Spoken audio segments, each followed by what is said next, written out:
नमस्कार, मी गौरी सूर्यवंशी. एस मराठीमध्ये आपलं स्वागत. वळूया आजच्या बातमीकडे.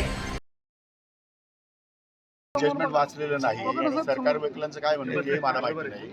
मी जजमेंट वाचलेलं आहे आणि ते जजमेंट वाचलं की मी तुम्हाला त्याच्यावरती सविस्तर या ठिकाणी देऊ शकतो. पण आपल्या शिक्षेची जी आता हे सगळं प्रकरण समोर आल्यानंतर आता राजीनाम्याची मागणी देखील लगेच होऊ शकतं ना, काय राजीनाम्याची मागणी होऊ शकतं, पण त्यासाठी अपिलेट प्रोव्हिजन आहे.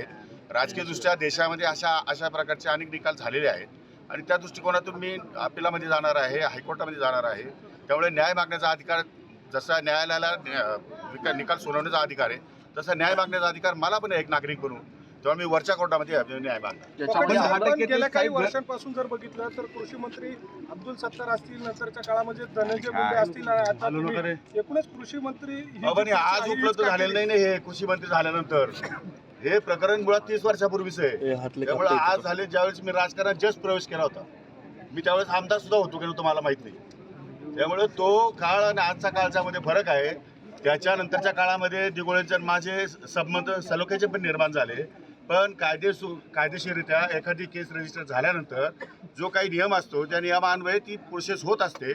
उशिरा प्रोसेस झाली, त्यामुळे आज निकाल लागलेला आहे. आज निकालामध्ये मेहरबान न्यायालयानं जो काही शिक्षा सुनावली त्या संदर्भात मी रितसर या ठिकाणी जामीन घेतलेला आहे आणि आपल्याला या ठिकाणी जाणार आहे. अशाच नवीन ताज्या घडामोडी जाणून घेण्यासाठी आमच्या एस मराठी न्यूज चॅनलला लाईक करा, शेअर करा, सबस्क्राईब करा आणि बेल आयकॉनला क्लिक करायला विसरू नका.